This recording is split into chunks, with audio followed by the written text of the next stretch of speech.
ओम शांति। मुरली तारीख 27/6/2025। मीठे बच्चे, तुम्हारा टाइम बहुत वैल्यूबल है, इसलिए फालतू बातों में अपना टाइम वेस्ट मत करो। प्रश्न: मनुष्य से देवता बनने के लिए बाप की कौन सी श्रीमत मिली हुई है? उत्तर: बच्चे, तुम जब कि मनुष्य देवता बनते हो तो कोई आसुरी स्वभाव नहीं होना चाहिए। 2. कोई पर क्रोध नहीं करना है। 3. किसको भी दुख नहीं देना है। 4. कोई भी फालतू बातें कान से नहीं सुननी है। बाप की श्रीमत है here no evil. Om Shanti. तुम बच्चों का बैठना सिंपल है, कहाँ भी बैठ सकते हो, चाहे जंगल में बैठो, पहाड़ी पर बैठो, घर में बैठो या कुटिया में बैठो, कहाँ भी बैठ सकते हो। ऐसे बैठने से तुम बच्चे ट्रांसफ़र होते हो। तुम बच्चे जानते हो अभी हम मनुष्य भविष्य के लिए देवता बन रहे हैं। हम कांटों से फूल बन रहे हैं। बाबा भगवान भी है, माली भी है। हम बाप को याद करने से और 84 का चक्र ठिराने से ट्रांसफ़र हो रहे हैं। यहाँ बैठो चाहे कहाँ भी बैठो, तुम ट्रांसफ़र होते होते मनुष्य देवता बनते जाते हो। बुद्धि में एम ऑब्जेक्ट है, हम यह बन रहे हैं। कुछ भी कामकाज करो, रोटी पकाओ, बुद्धि में सिर्फ बाप को याद करो। बच्चों को यह श्रीमत मिलती है, चलते फिरते सब कुछ करते सिर्फ याद में रहो। बाप की याद से वर्षा भी याद आता है, 84 का चक्र भी याद आता है। इसमें और क्या तकलीफ़ है? कुछ भी नहीं। जबकि हम देवता बनते हैं तो कोई आसुरी स्वभाव भी नहीं होना चाहिए। कोई पर क्रोध नहीं करना है, किसको दुख नहीं देना, कोई भी फालतू बातें कान से सुननी नहीं है। सिर्फ बाप को याद करो। बस संसार के झरमुए तो बहुत सुनी, आधा कल्प से यह सुनते सुनते तुम नीचे गिरे हो। अब बाप कहते यह झरमुए न करो, फलाना ऐसा है, इसमें यह है। कोई भी फालतू बातें नहीं करनी है। यह जैसे कि अपना टाइम वेस्ट करना है। तुम्हारा टाइम बहुत वैल्यूबल है, पढ़ाई से ही अपना कल्याण है। इनमें ही पद पाएंगे।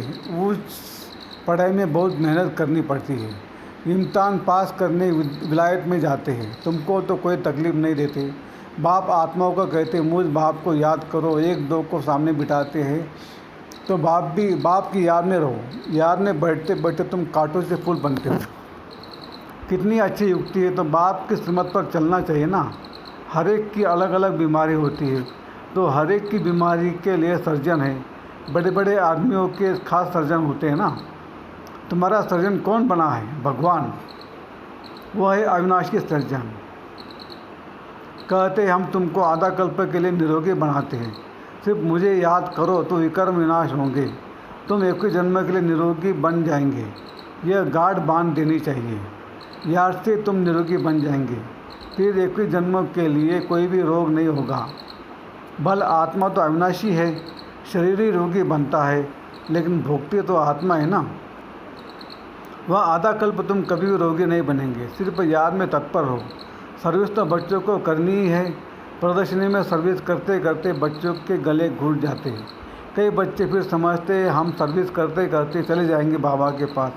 ये भी बहुत अच्छा है सर्विस का तरीका। फिर ये धारणा के लिए मुख्य सार: 1.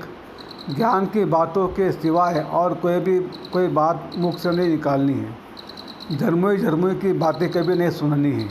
मुख से सदैव रत्न निकलते रहे, पत्थर नहीं। 2. सर्विस के साथ साथ याद की यात्रा में रह स्वयं को निरोगी बनाना है। अविनाशी सर्जन स्वयं भगवान हमें मिला है। 21 जन्म के लिए निरोगी बनाने, इसी नशे में व खुशी में रहना है। वरदान: हर कर्म में फॉलो फादर का स्नेह का रिस्पॉन्स देने वाले तीव्र पुरुषार्थी बहु। जिससे स्नेह होता है उसको ऑटोमेटिक फॉलो करना होता है। सदा याद रहे कि हम यह कर्म जो कर रहे हैं यह फॉलो फादर है। अगर नहीं है तो स्टॉप कर दो। बाप को कॉपी करते बाप समान बनो। कॉपी करने के लिए जैसे कार्बन पेपर डालते हैं वैसे अटेंशन का पेपर डालो तो कॉपी हो जाएगा। क्योंकि अभी तीव्र पुरुषार्थी बन स्वयं को हर शक्ति से संपन्न बनाने का समय है। अगर स्वयं को संपन्न नहीं कर सकते हो तो सहयोग लो, नहीं तो आगे चल टू लेट हो जाएंगे। स्लोगन: संतुष्टता का फल प्रसन्नता है। प्रसन्नचित्त बनने से प्रश्न समाप्त हो जाते हैं। अव्यक्त इशारे: आत्मिक स्थिति में रहने का अभ्यास करो, अंतर्मुखी बनो। किसी कमज़ोर आत्मा की कमज़ोरी को न देखो। यह स्मृति रहे कि वैरायटी आत्माएं हैं, सबके प्रति आत्मिक दृष्टि रहे। आत्मा के रूप में उनको स्मृति में लाने से पावर दे सकेंगे। आत्मा बोल रही है, आत्मा की यह संस्कार है, यह पाठ पक्का करो तो सबके प्रति स्वतः शुभ भावना रहेंगी। अच्छा, ओम शांति शांति शांति। शुक्रिया बाबा, शुक्रिया, आपका लाख लाख शुक्रिया।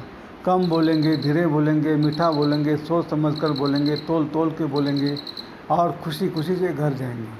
Thank you, thank you, thank you Baba, thank you.